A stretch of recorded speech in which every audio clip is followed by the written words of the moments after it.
Some parks like Cedar Point meet your lofty expectations, but there are other parks where you have much lower expectations and the park goes above and beyond even your highest hopes. So today, I'm going to count down the 10 most surprising amusement parks that have defied my expectations. Number 10, Wildlife World in Arizona. When I was credit searching during a layover in Phoenix, I stumbled upon Wildlife World. Predominantly a zoo, this park also includes several amusement rides. The coaster itself was just okay, but I was blown away by everything else. There were hardly any fencing next to many animal exhibits, so the views were incredible. And several rides incorporate the animal exhibits into the experience. Take the Sky Ride, for instance, that goes over multiple animal exhibits, and the Log Flume. The latter literally passes an aquarium, a bird exhibit, and a monkey exhibit. Number 9, Six Flags Fiesta Texas. Whenever people mention the best Six Flags park, usually they say Magic Mountain or Great Adventure. So I was stunned to find that Fiesta Texas was my personal favorite. The park's coaster collection was as good as advertised, but I was surprised to see just how beautiful this park was relative to the rest of the chain. That quarry backdrop is absolutely photogenic, and the theming in each area was pretty good for a Six Flags park. Number 8, Tivoli Gardens. I always heard Tivoli Gardens was breathtakingly beautiful, even from my non-enthusiast friends, and that proved to be the case. But the ride lineup just didn't stand out to me when I looked at it in advance. Boy, was I wrong. For one, Rouge Banan has some legitimately scary airtime and is a real signature attraction. 2, every single flat ride in this park runs a long and intense program. Just look at Vertigo, the intense plane on a stick, or TikTok, the crazy flipping indoor flat ride. I wish I had more time at this park to re-ride everything because I loved Tivoli Gardens. Number 7, Efteling. I knew Efteling focused on theming more than a lot of the other European parks, and I knew Symbolica was one of the best dark rides in the world. But I was surprised even the older dark rides had theming on par with a Disney park. And I was also blown away by the sheer size of this park. Efteling is huge, and the theming never really lets up anywhere in the whole park. Plus, the coaster lineup is pretty solid for a park with this caliber of dark rides. Number 6, Lagoon.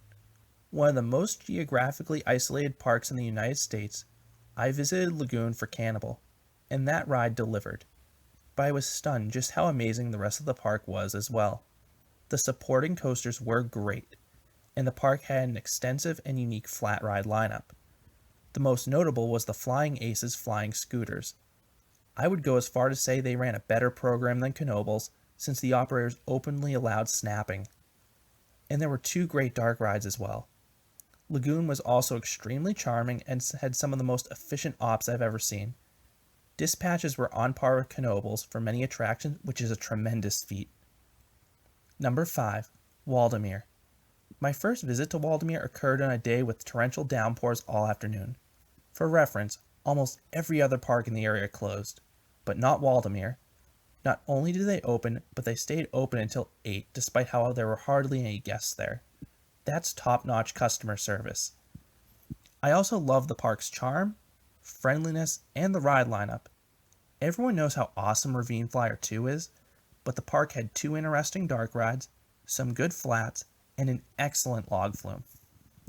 Number 4, Mount Olympus.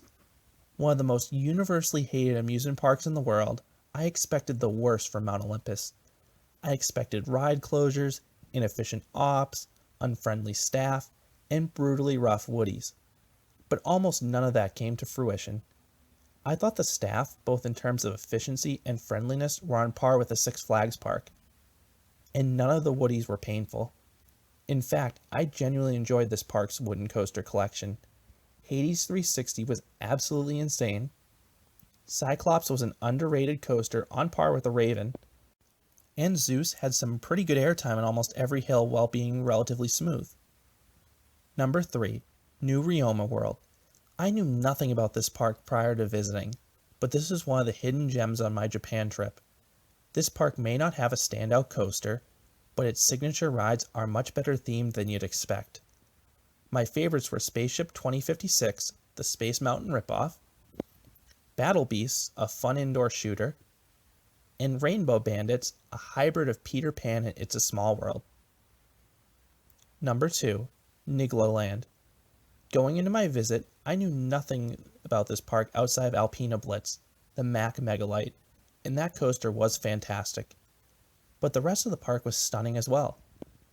This is one of the best landscaped parks I have ever visited, and the park had more theming than you'd expect.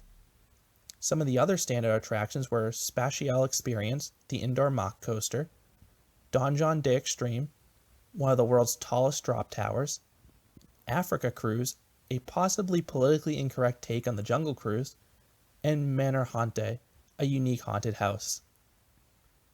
Number 1. Warner Bros. World Abu Dhabi. I have talked ad nauseum about how amazing this park is, so why stop now?